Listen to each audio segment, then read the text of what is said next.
Welcome to the Money is Emotional podcast with Christine Luken, the financial dignity coach.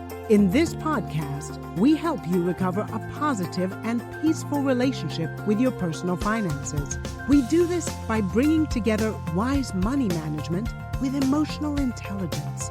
Join us for this journey where we navigate our relationship with money as Christine Luken draws from years of experience and guest experts to help you get to the root of your money issues. Hello, my friend. Welcome to the Money is Emotional podcast. I am your host, Christine Luken. Today's episode is how men can support working women. I am honored to welcome my special guest, Brian Page, husband, dad, and founder of Modern Husbands. Brian spent 15 years as a personal finance and economics educator before transitioning to a senior level position with Next Gen Personal Finance when he moved to Atlanta to support his wife's career. Brian was recognized as a CNN money hero and as a former working group member of President Obama's Advisory Council on Financial Capability. He founded Modern Husbands, which is dedicated to sharing ideas on managing money and the home as a team. Welcome, Brian. Hey, thanks for having me, Christine. I am so excited you're here. I'm thrilled to be here. Good. Awesome. Brian, can you tell us about yourself and the journey that led you to create Modern Husbands? So I'll start with Hope and I got married pretty young, and we had a wedding date in September, and we, after announcing that wedding date, had to quickly move it to February. And so your listeners are certainly rational thinkers, and they probably realize why. So we had a child when we were very young, and had to kind of figure things out. So in that process, was a school teacher, and then I took on a second full-time job. And the way that the short-term financial outcomes were playing out was that I could make more on both jobs, or either job, depending on how you look at it, than what my wife could earn working one full-time job. So for much of the early years of our marriage, I worked, 80 hours a week, and she was in charge of everything at home. And that led to, after, as you can imagine, 10 or 15 years of that, a bleeding ulcer before I was 40. And, God. I was obviously not in a good position. And frankly, looking back on it, I regret, so many short-sighted decisions that we made as a family.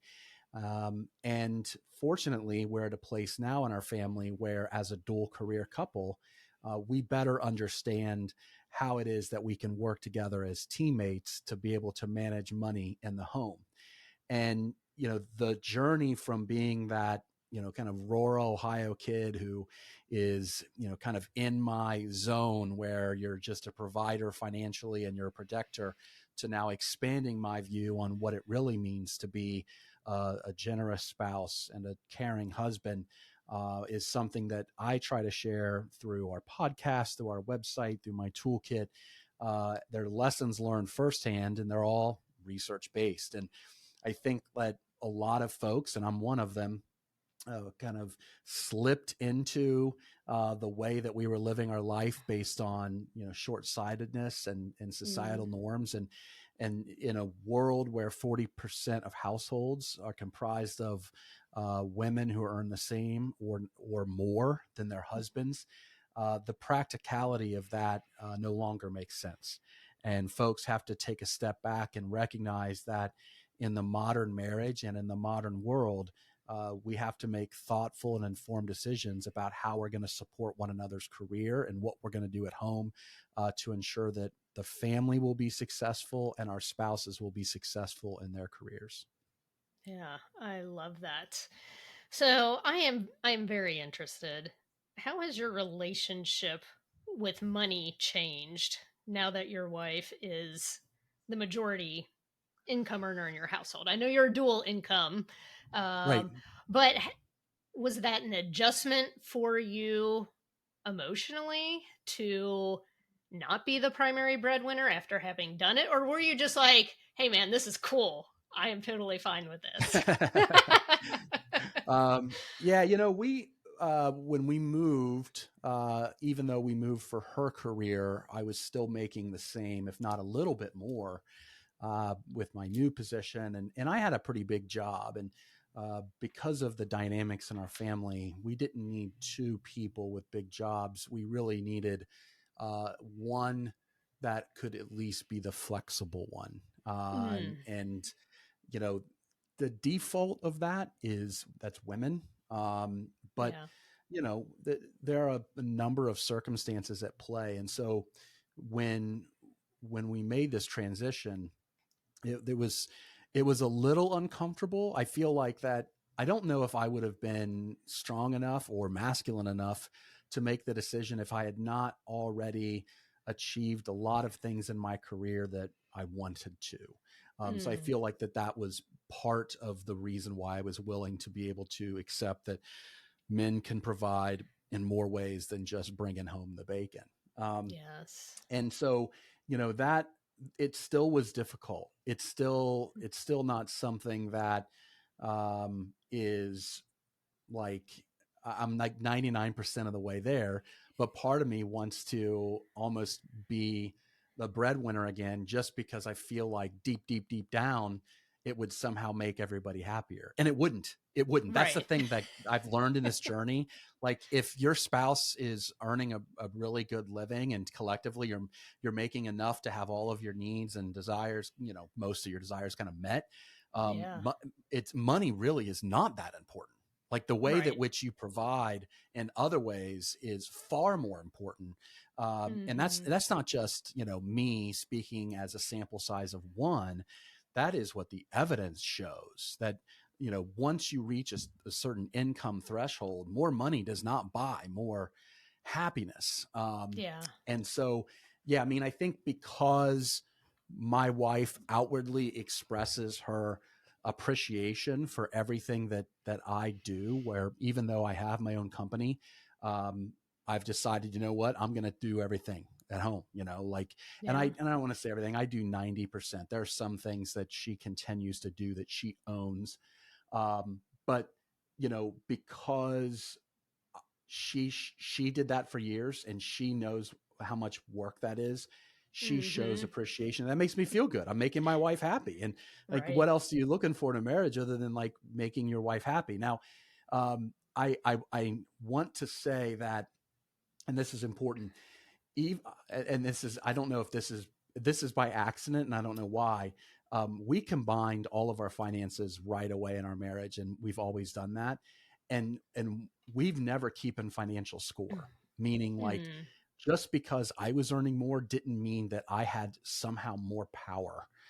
Which, yeah. if you think that's very, in the financial therapy world, that's very dangerous. You do not that you don't. That's a very slippery slope.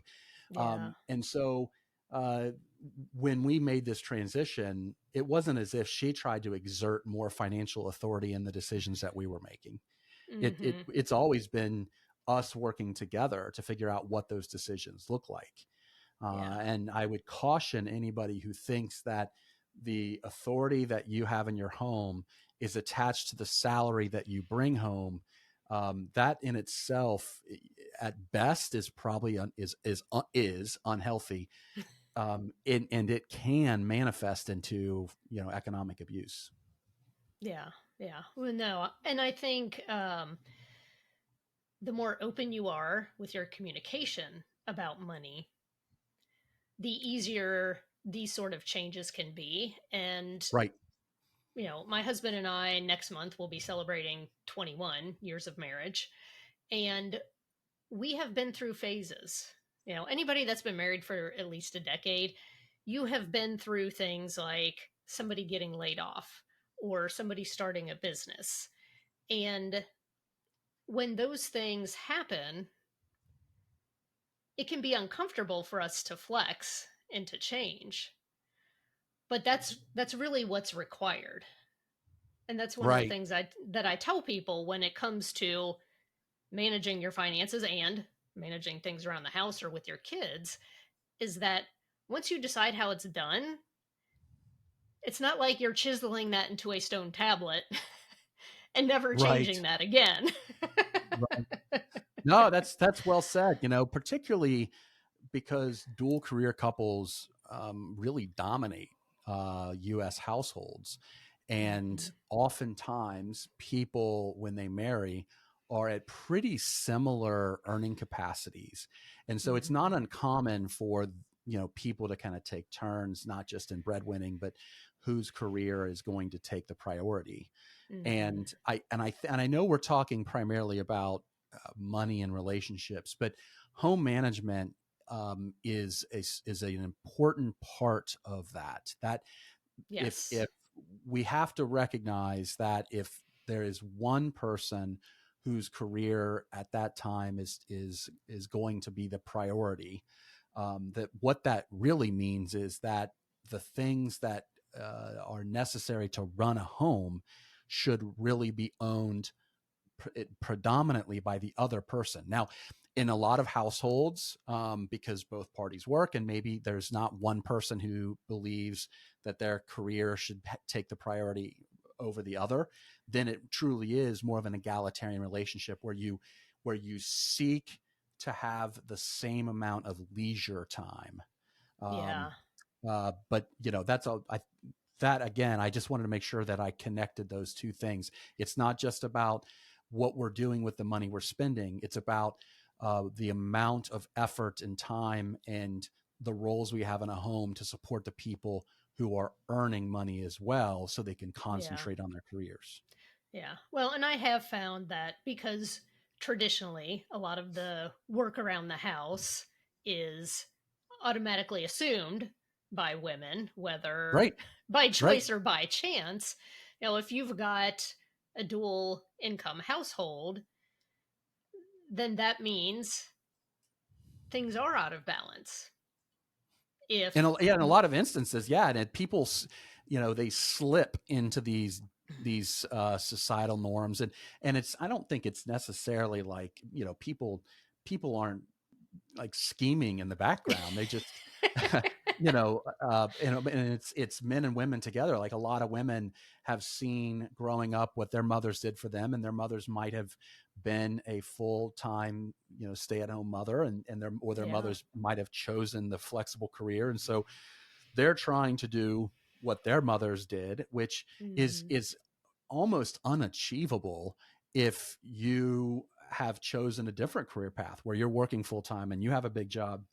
And it puts a lot of pressure on women to be able to do what they saw their mothers doing while also achieving what their fathers achieved 40 years ago. It's an unfair expectation. And Right. that's where a lot of men have to, like women have to lean into the workforce. Men, we have to step into the workforce at home. We have to step into our Mm, roles. We have to shove yeah. our way through and say, look, it's not fair that you're doing all of these things. You're carrying the mental load of the home, meaning like in your own mind, you're trying to control the chaos. And even though I might be the one doing the dishes, you're the one that in the back of your head has this invisible list that you go through every night to make sure things are done. That nobody is going to be fulfilled by living their life that way. So that's where a man has to like step in and say, look, I got it. I want to own a lot of these tasks. I don't need you to manage me because that's just Right. more that you have to take on your plate. I want to be able to say, I own the laundry, or I own all things cooking related. I own keeping the downstairs clean, whatever that may be. So that can be taken off their plate, not only physically, but also mentally. And, Yeah. and that, and then women can fill that space with maybe it's the work effort that is required, even away from work, to think through the things that are necessary to continue to climb the corporate ladder. Maybe it's Yeah. just free time, you know. But Yes. it's up to men to be the ones to be like, look, man, I've got your back. I know what it's like. I want to help. Mhm. Yeah. Help's the wrong word. I want to be a co-leader. Yes. No, I love that. And I think sometimes we as women put guilt on ourselves Sure. and put the pressure on ourselves to do those kinds of things. So I am solidly a Gen Xer, and I feel like women of my generation, we kind of put that expectation largely on ourselves. So Yep. fortunately for me, if I need help with something, I just ask, and Nick is right on it. From the very beginning, I told him I do not want to do any yard work ever. Hmm. I'm like, the most amount of yard work I will do is cut flowers to put them in a vase. Yeah, I love it. Yeah, yeah. Yeah. And so I basically told him, I said, look, I can take care of like 90% of the stuff on the inside if you'll take care of 90% of the stuff on the outside.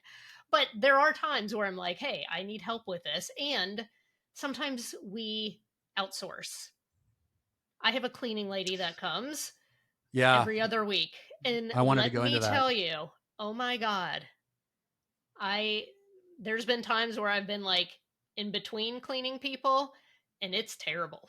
I hate Yeah. it. And it's not that I hate cleaning or I'm a messy person, but when I look at the amount of time Right. that it saves me, right? Because if she didn't come clean for me, I mean, I've basically figured it out. If I were to do all the stuff that my cleaning person does for me, it would take me 10 hours a month. It takes her 5 or 6 hours a month. And the amount of money that I pay her, I mean, I literally have to sell like 1 or 2 hours of my time to make that up. And Yeah. I've basically bought back 10 hours of my time with that $300. It's amazing. I Best money I've ever I'm spent.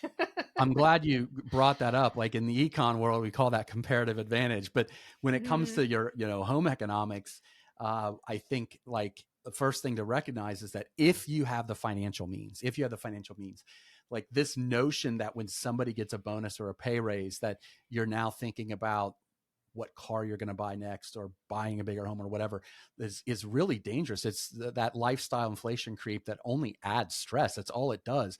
I would challenge you, if you get a pay raise, to figure out how you can buy time. So for example, I don't do anything outside. My yard won like yard of the month or something. I don't know, whatever the HOA does. I don't even know the names of any of the flowers. We hire somebody to do all of that. We have a housekeeper. We do these things to buy time because, as you said, ultimately that time, what we do at that time back is we spend it with each other. We Yeah. prioritize, like on Saturdays, we live in the South, so we own a pool.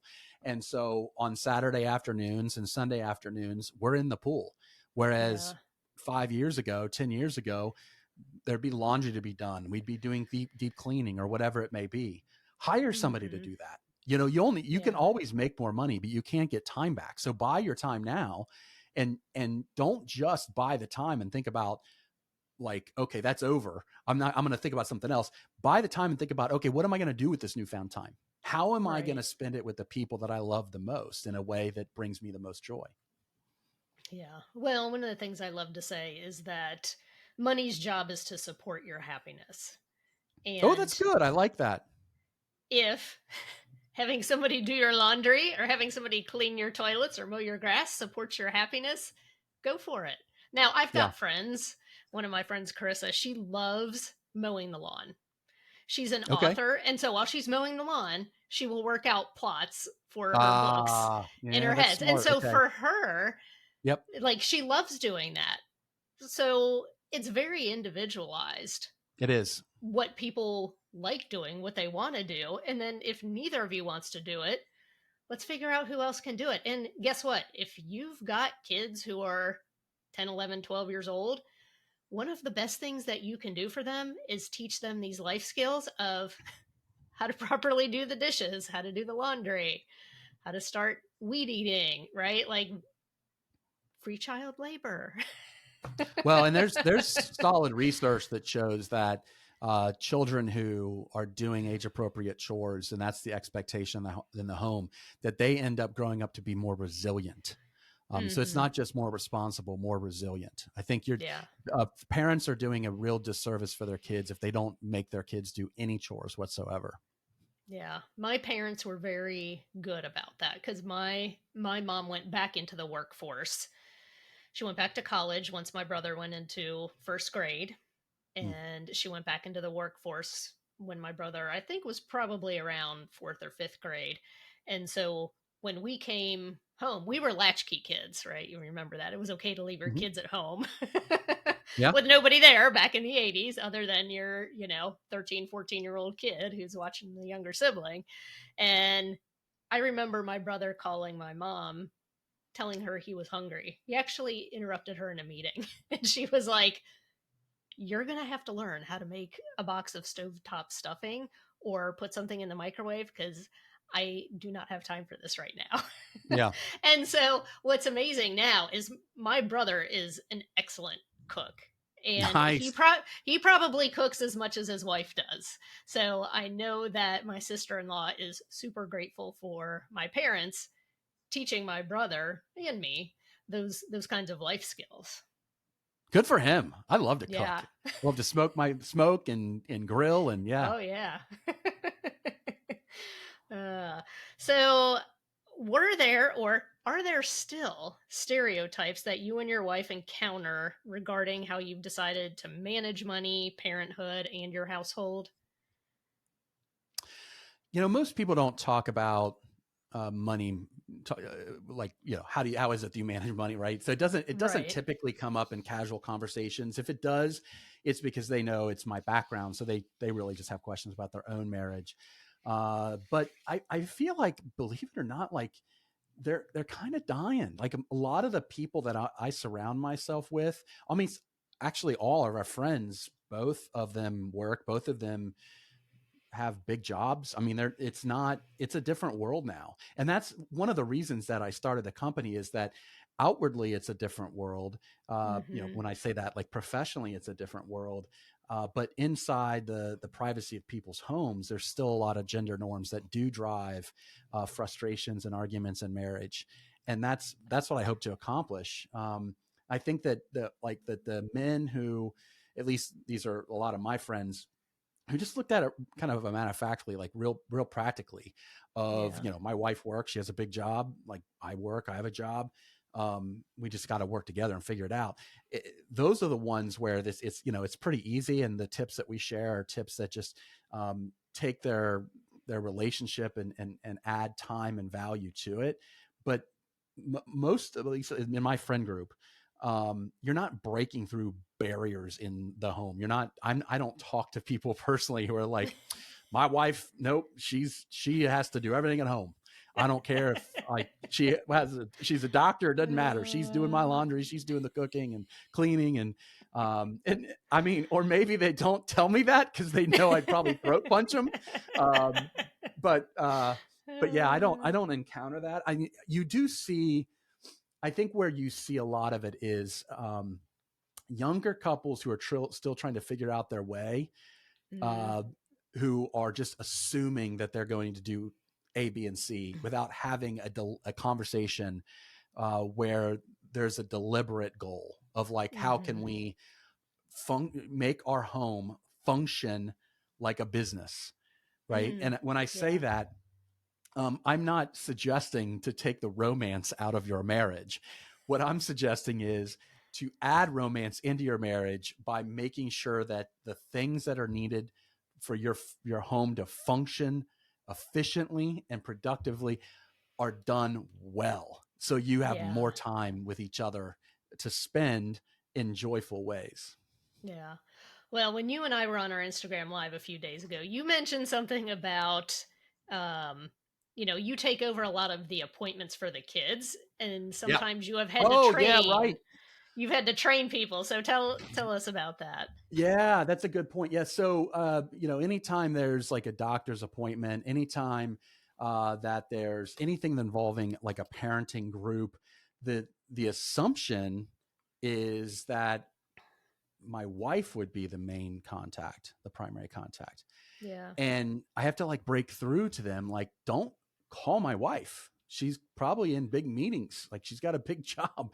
Like, I purposely have a company where I can construct my own schedule and walk away from something if I need to. Call me. And Yeah. if I only give my wife's number if they force me to, because I don't want her interrupted. Now, Right. for one of my children, my wife deals with all the healthcare needs. But But as far as everything else, I deal with, healthcare. I deal with the stuff with school. Now that doesn't mean my wife is secluded. Like, she's not cut off from that part of the world. She's obviously Right. kept up to date. She gets emails. She goes to parent teacher conferences if they're necessary, I guess.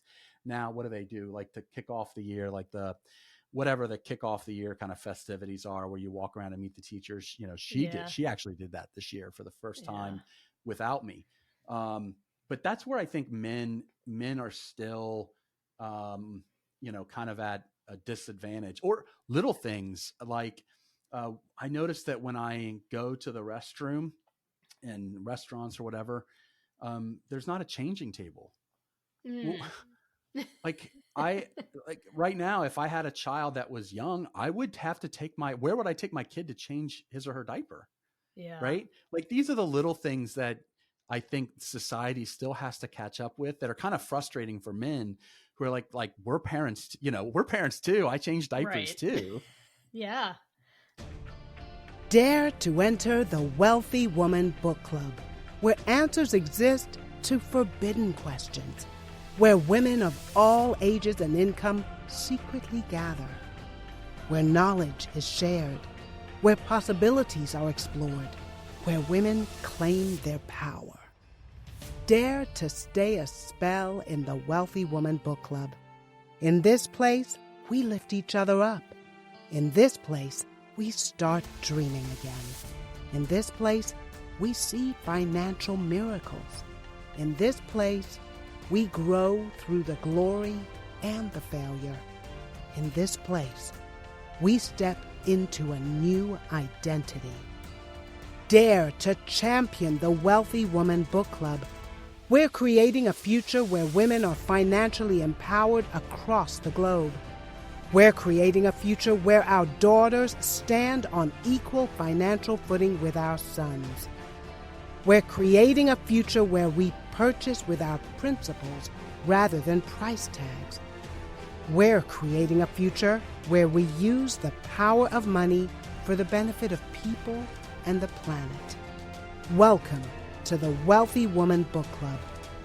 Dare to come in, woman. Come in. Join us at wealthywomanbookclub.com.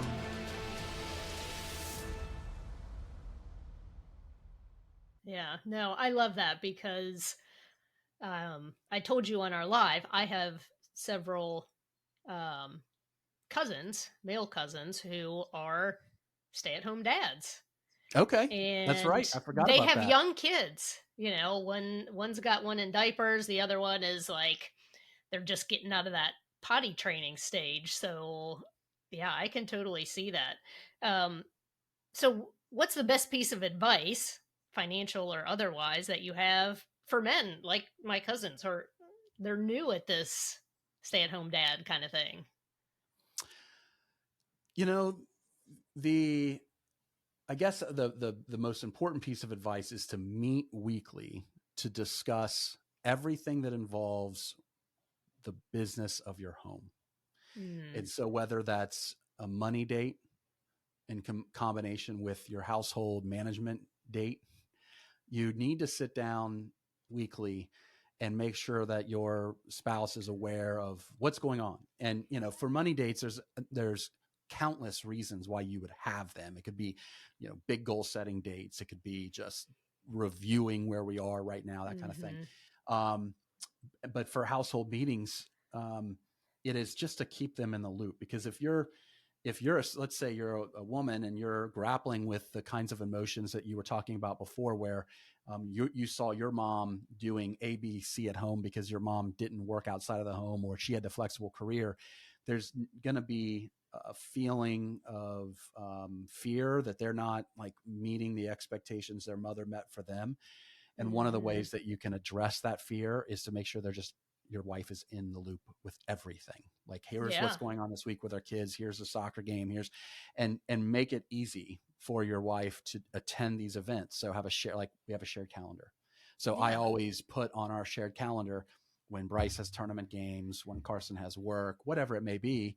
And that way, we don't just have to bring it up. It's there. and my wife recognizes that. But I'm the one that carries the mental load of making sure that things get on the calendar, that I meet weekly to go through those things with my wife. So if I'm a stay-at-home dad where I don't work outside the home, I'm darn well going to be doing those things. And I don't know, this sounds cheesy, but I'd probably make sure that I sent my spouse a picture a day of my kids playing, or a little video clip or Aw, something at lunchtime to make my wife smile. I love that. So she doesn't feel dislocated, or maybe it's like a 5-minute FaceTime lunch date where you can Yeah. talk to the kids. I'm not in that position, but that's what I would do. Yeah. No, I love that. Um, so I think we've already talked about some of these things. What are some tangible ways that men can support working women? Well, the most important thing to do is I like using what's called the fair play system. So you can just Google fair play. If you go to modernhusbands.com and put fair play in the search bar, you'll see the system. If you go to modernhusbands.com, I have a whole section on household chores. You can kind of peruse your way through that, and you'll recognize that, like, I have tasks, right? There's lists that we all have for a home to operate, but that's really not the work. The real work is owning those tasks, meaning, Mm. when does the laundry need to be done? And I know this sounds like, if you're listening and you don't have, older kids, you might be thinking, oh God, what is he talking about? Well, I have a kid who's a high level athlete. And so they have training gear. So I got to make sure all his training gear is washed. I got to make sure his uniforms are washed. One of my kids has a work uniform. So I got to make sure they Mm-hmm. have the work uniforms that are set up. I have to make sure that my wife has everything that she needs for her workout clothes, because she does her own, like her really nice clothes. She has a thing about that. But like, I need to make sure all these things are done at a time where the people in my home are using them. The guy was here today to fix our washer. The washer is 6 years old, and apparently they make appliances now to last about 6 years. So what does that mean? It's Well, a that means scheme. It's a scam. yeah, right. No, yeah, it's by It design. is. So what does that mean? Well, my wife's in Texas. She's a work trip. And what that means is I had to talk to the guy about what do you recommend that I order? I've got to get a new washer. And so he told me, here are the two recommendations. And so I'm going to construct an email to send to my wife and say, we need a new washer. What he did is probably going to last for about 2 weeks. And after that, it's going to break down again. So here are the two options he recommends. Here are the pros of each. Here are the cons of each. What do you want me to take care of? And then Mm-hmm. she'll make the decision, because I really don't care. And then and then I shouldn't say it that way. Whatever makes her happy is what I care about. So then, Right. based on those two decisions, I will then order it. I will then schedule the person to come and do it. So she doesn't have to Right. worry about taking time off work to wait for their window of 8 to 5 to arrive. I'll take care of Right. that. And Yeah. so that's an example of me owning a task, where I own everything that comes with it, including the maintenance and purchasing those things. And that's also another example of how you can eliminate the mental load of just something like getting a new washer. If I were to email my wife or text my wife, we need a new washer, what my wife hears is, I have to do a bunch of research, and she's going to have to Mm-hmm. spend a bunch of time exploring which washers to buy. And knowing her, she might spend an hour. So what did I do that makes it easier for my wife? I brought it down to two options, like a true or false on a test. Those two options are based on what the guy recommended, and I sent her the email. And so now, instead of spending an hour of her time worrying about it and trying to figure it out, she's going to spend about 60 seconds. Yeah. I love that. Love that. So you do have an amazing array of wonderful tools on your website. But the one I'm most excited about, and the one that we have a 50% discount for our Yep. listeners, is the Money Marriage Toolkit. So tell us about the Money Marriage Toolkit that you've created, and how it helps couples create more harmony in their relationships. Because you have brought in some heavy hitting experts into this toolkit. I appreciate that. First, what is it empower? What is your URL again? I want to give that to our listeners for your Mine? website. Yeah. Oh, it's my name, ChristineLuken.com. Okay. So if you go to ChristineLuken.com, you can find my toolkit on on Christine's website. So christineluken.com, you'll find my toolkit there. So this was really like a 2-year journey where I recognize that you have people that want to learn, they want to be better, but they're not financially poor, but they're time poor, right? They don't have the time to like take a, quote course. And so I spent 15 years teaching. I also, am a financial expert in the world of finance, there's something called just-in-time financial education, meaning at the moment that you need to do something, that's the moment where you should learn about it in many instances, not all. And so my thought was, okay, so if I could uncover what topics most likely lead to friction and arguments in a marriage that revolve around money and managing the home and family planning and supporting your spouse's career, what would those topics be? What does the research say? What do the experts tell me? And so I built out a toolkit with all of those topics. And the toolkit is not some sort of course that you have to take sequentially. It is a list of all these topics where there's an expert contributor in that space who in most instances, 5 to 15 minutes is going to share what they feel like is most important to understand for your marriage or your relationship pertaining to that topic. And then in addition to that, there's text and it's very graphic centric because most people prefer visuals over reading. And most topics take about 30 minutes at the most. And so for couples who want to just tackle a topic that is maybe at that time difficult in their marriage, or for newlyweds who are like, we're going to do this like over the next 3 months, we're going to end up tackling all of these so we can come up with a plan. It's done in a way where you can just go out of order if you want. And it's done in a way where if you're time poor, you don't have to invest an entire weekend.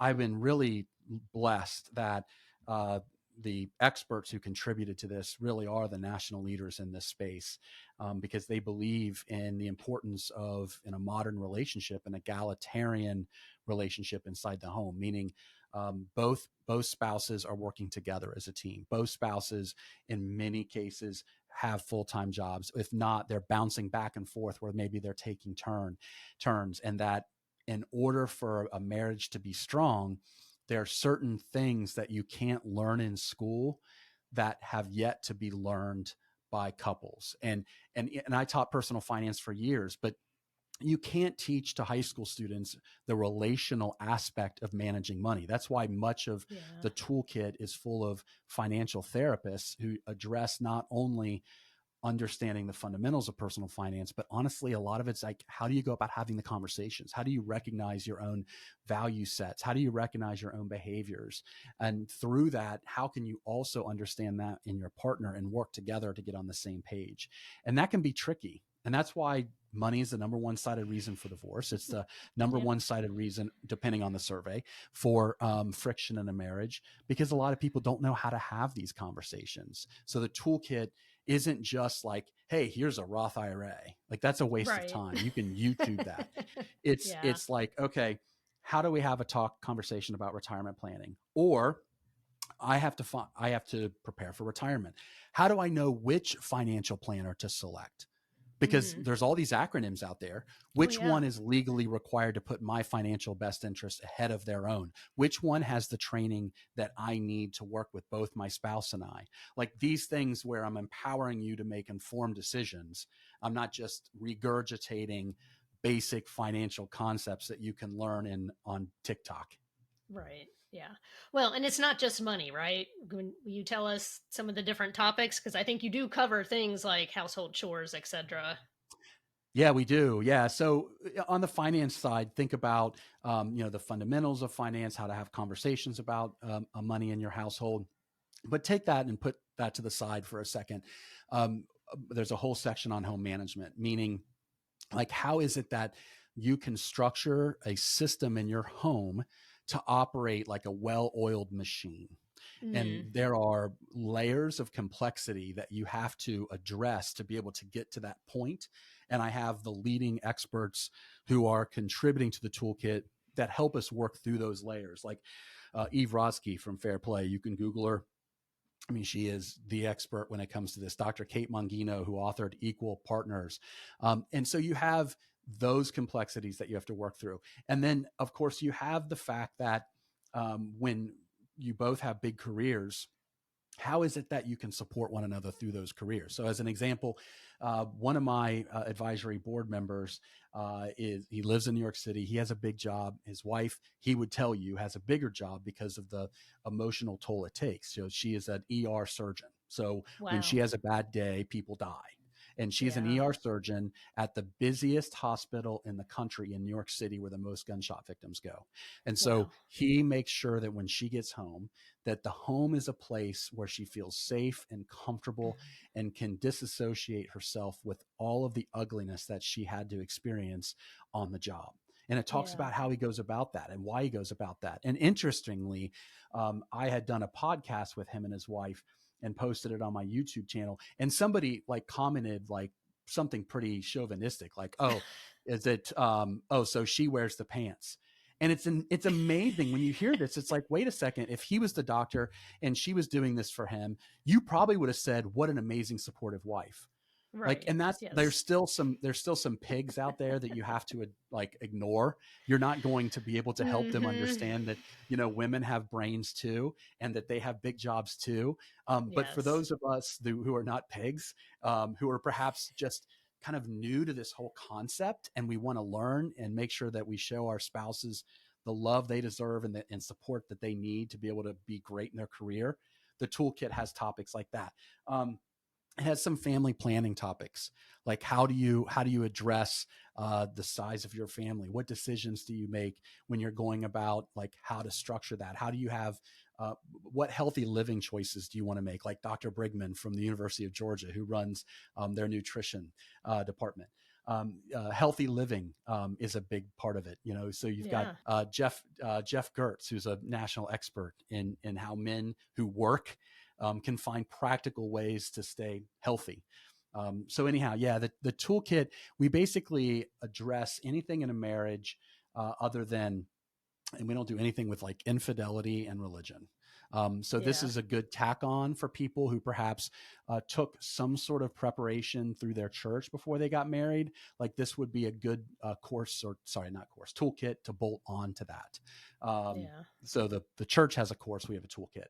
Yeah. And then anything with infidelity, it's just outside of my Yeah. purview, and I just didn't want to touch that.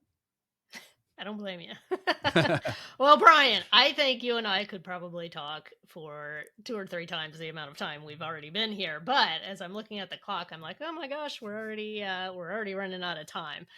But I want to thank you so much for being here. It has been an honor to talk with you about this important subject of supporting working women. And these are important conversations we need to be having so that men and women are true partners in all areas of life. We are going to link your website, all of your social media links in the show notes. We will also have the link to the Money Marriage Toolkit in there. But I also know that my producer, Bill, has been hanging out in the background, and I would be shocked if he didn't have a little something to say here before we go. Well, I don't have a whole lot to say because mostly I fully agree with Brian and am in full support of everything he had to say. I will say, however, one of the more important lessons I learned, because I've always done most of the laundry in our house, Hmm. and I always thought, I know how to separate stuff. I know how to, delicate stuff and dark stuff, and I always thought everything went into the dryer, and I have learned that's not the case. No. No, and I just, I want to underscore for everybody listening, not everything goes into the dryer. And don't make that mistake. Bill, I've got to share a very brief story. I took over the laundry. That was like the last thing that my wife was willing to relinquish. And she's very particular. And rather than Really? me, Imagine that. yeah. Which after 20 some years of owning something, you're going to be, right? Oh, So, yeah. so anyhow, by this point, I'd learned the easiest way was I opened up my laptop and I made an Excel spreadsheet of all the instructions. and I just taped the instructions up above the washer and the dryer. I mean, it's so easy. So that way she only has to explain something once. I'm not going to mess it up. Like, she did this for 20 years. Well, why am I going to try to reinvent the wheel? She was great at it. Okay. I'll just take all of her wisdom. I'm going to slap it up on a spreadsheet. That's nice and Experience simple. was your teacher. That's good. Experience being the teacher is like, that's the whole point, right? That's really great. Yeah. There you go, guys who are listening. It's easy to take over the laundry. You just need a spreadsheet. Yeah, honestly. Yeah. And my kids, I need a shout out to my kids. They now do their own laundry. That's awesome. And that's, they need to learn that. So anyhow, one last thing, folks, if you want some ideas to manage money in the home as a team, sent to you every couple of weeks, just go to modernhusbands.com. I don't hammer people with emails. It's once every 2 weeks, you'll get a newsletter it's free, and it has, ideas such as these that you can share with your spouse.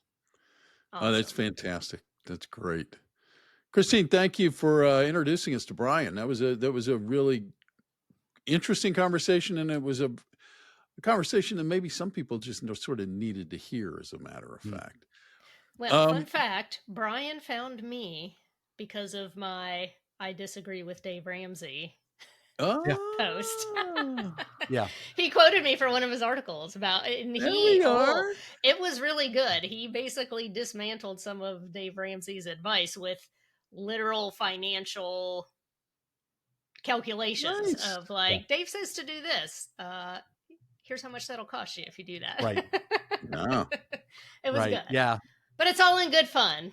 Yeah, but for listeners who are listening maybe to you for the first time, this is an early episode. Yes. It is available online. It's a very entertaining. Still my number one episode. Yeah. Still my number one. And you've got some big numbers on your episodes. So, and it's funny because as we wrap up, I just want to say, some people took offense thinking that you were maybe getting a little disagreeable and hostile with Dave. And I listened to it and I thought, no, she's making some common sense arguments that people should listen to and maybe entertain for good reason, for good reason. Yeah. No, I've listened to her and I've read her stuff. It's really Christine's stuff. And her quote was really important. Look, Dave Ramsey's program is AA for personal finance. Yes. It was designed to help people get out of debt. And people, for whatever reason, have latched onto it as the gospel as something you use for every household. And that's not what it was designed for. That's not what it is designed for. Yeah. So true. So true. Amen, brother. As we wrap this up, Christine, two really important things. Okay. There's a number one on the Amazon bestseller list in the budget category. Oh, you've got it in your hands. I do. It's my brand new book. It just came out yesterday. So Provider Money, Pleasure Money, The Energetics of Personal Finance. So just hit number one new release. I'm hoping we can pump it up to number one bestseller. So I think last time I checked, it was number 5 in the budget category right before we popped on. So super congratulations. Thank you. That's great. That's great. And also, I can't leave without asking you about how the book club is going. I know that it has been a really wonderful, wonderful thing. How's it going?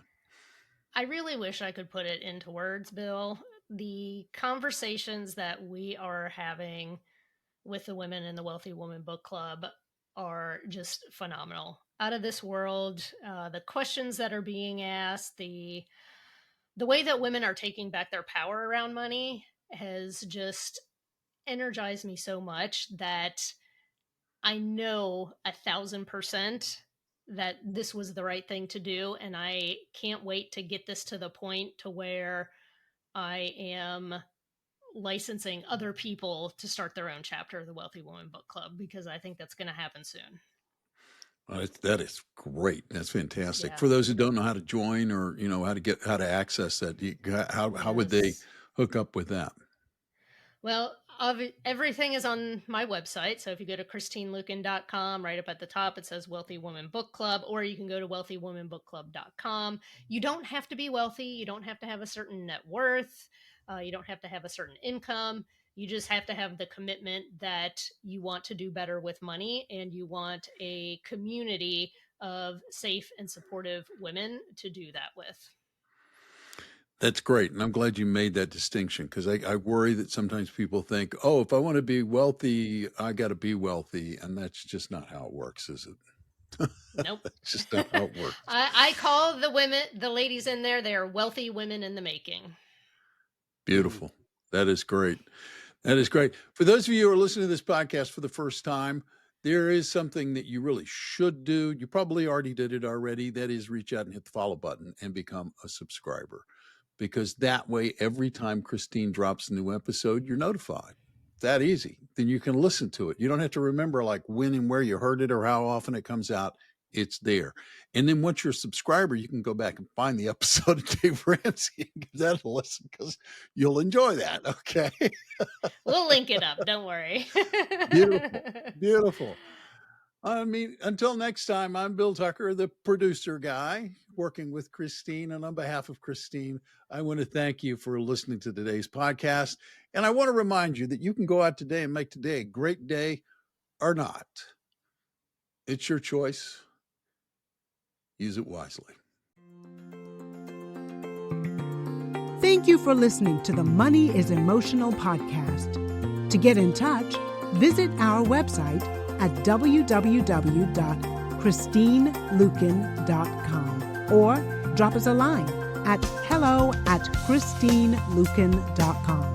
And don't forget to click the follow button to be notified when new episodes become available. The information covered and posted represents the views and opinions of the guest and does not necessarily represent the views or opinions of Christine Luken. The content has been made available for informational and educational purposes only. The content is not intended to be a substitute for professional investing or tax advice. Always seek the advice of your advisor, tax professional, or other qualified financial professional with any questions you may have regarding your personal finances.